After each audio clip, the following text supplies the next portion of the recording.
Today we're going to look at how Naval AA mechanics works. The Wikipedia right now is just trash. There's nothing in there that's of any importance any longer. And it's kind of hard to really understand this because most are hidden in the game code. And since nothing is valid anymore, you need to test this out. And I have put a few hours in to test this out and see how it really works and how you can use it to your advantage. And we'll finish off with a cruiser model and a tactic that I invented for our last game.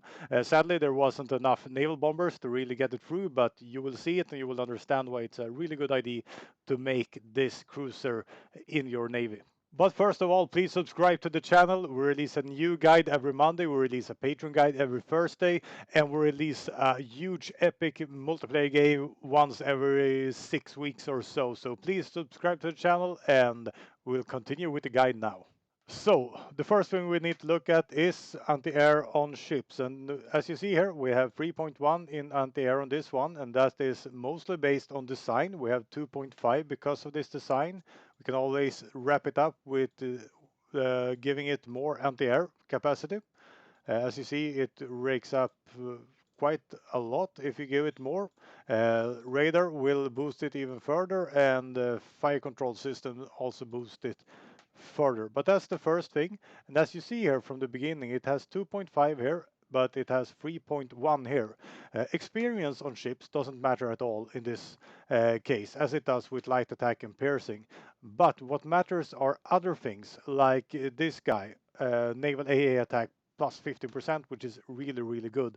So you can find those little things that makes a difference with anti-air. But this is a ship without a lot of anti-air, and if we look at something that's actually designed to destroy air wings, we have this one with 65.4 in anti-air. Here we have a cruiser with a lot of anti-air, and I will show you what happens in the game when you have a lot of anti-air and how it really works.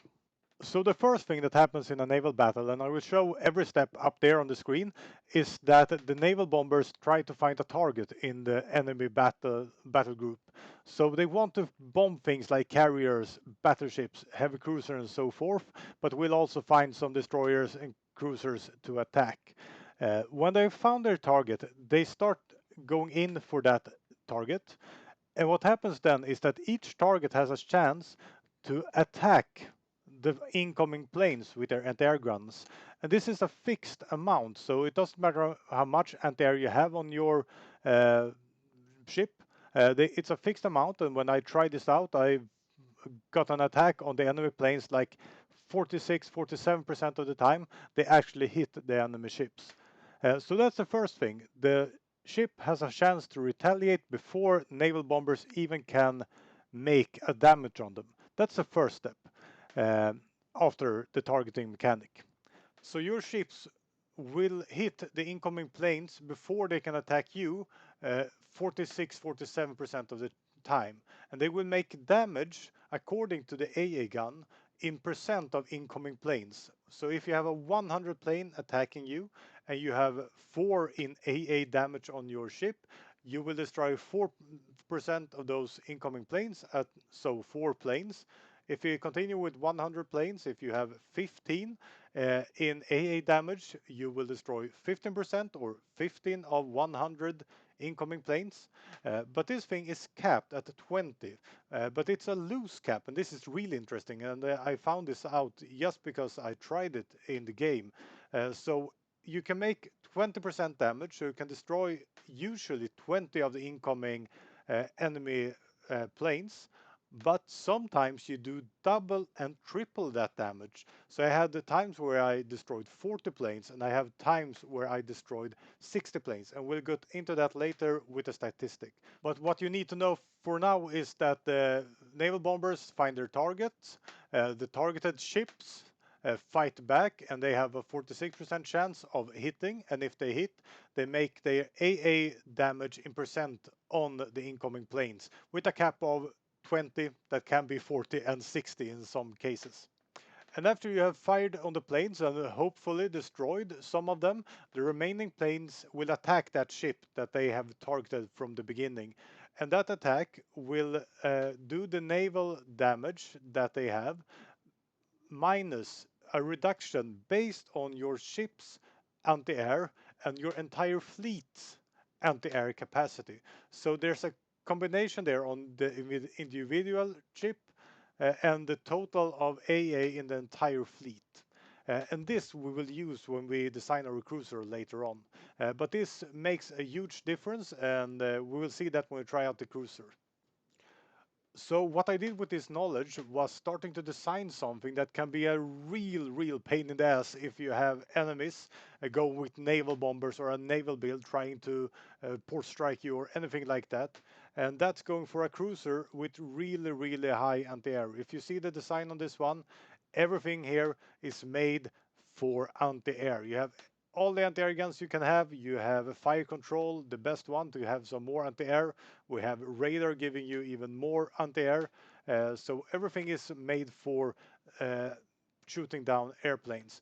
And as we said before, you get some bonuses. Anti-air here is only 48, but we have a Admiral with fly swatter. I don't know what that is, but that's great because you have more anti-air attack. And we also have this naval dude giving you 15% more AA attack. And as you knew before, we talked about it, we don't make more damage because we have when we're over 20, but what happens is that we got a lot of damage reduction on this one because of the mechanics and how it works. So when I tried this out with these light cruisers with a lot of AA damage, I put them in a sea zone where I knew there was naval bombers and tried just to see how the engagement would work. And in an approximate battle, I took like 12% damage on my cruisers.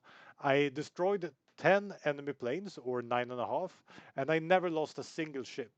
And the more cruisers you have, the faster you can destroy the enemy naval bombers. So you can clear a zone pretty quickly if you have like 10 of these cruisers just going in, taking out the naval bombers, securing that zone, destroying the naval bombing capacity of the enemy, so you can move in your ordinary fleet and actually work in that region. So these cruisers are really good. And if you are playing like me, their finest bro, or some other mod that doesn't have this cap, you will make 76% damage each and every time you hit. So that's really deadly. But in vanilla, you have that 20 cap. Sometimes you go up to 40, sometimes you go up to 60 in damage, 3 times the damage, and I will show you in the spreadsheet, as I said, up there. I think it's up there. Exactly my encounters and how those worked. And if you want to see how I did this, I just took these guys, I put them on a patrol mission here where I know there's a lot of Japanese naval bombers, and just went through what's happening. We took 8.5% damage, we sank 20. Here we had a huge battle. That's not usually what happens. Oh my god, this is the best I've seen. A lot of damage, but here we have that 3-time damage from Oakland, 3-time damage from Reno, and 2-time damage from Vicksburg. This is amazing battle. Uh, they need to repair somewhat, but we have sunk a lot of naval bombers right now. That was a really lucky battle with all cruisers involved in one. So let's see, there's new things happening. A lot of damage, that's not usual, but things happen when you're in the game. Let's see, they need to repair somewhat. They got beaten quite a lot, but we took out like 200 fighters. Yes, some regular damage, no hits, small damage, no hits. And I went for this for like 1 hour, just getting a lot of data to understand and explain to you guys what's happening. So that's it. This is what's happening. 2 hits, one from each ship, low damage, and this was a miss. So yeah, that's what I did. But that was everything for today, guys. Next guy will come this Thursday for our patrons, and a huge shout out to all our patrons: Jason, Erwin, Ian, Clintbeth, Francis. Your support is amazing. We'll have the next guide on YouTube next Monday, and don't miss our Winter Watch on the Rhine game. Our amazing studio did a fantastic job bringing that game to life. But with that said, subscribe to the channel. I will see you guys next time.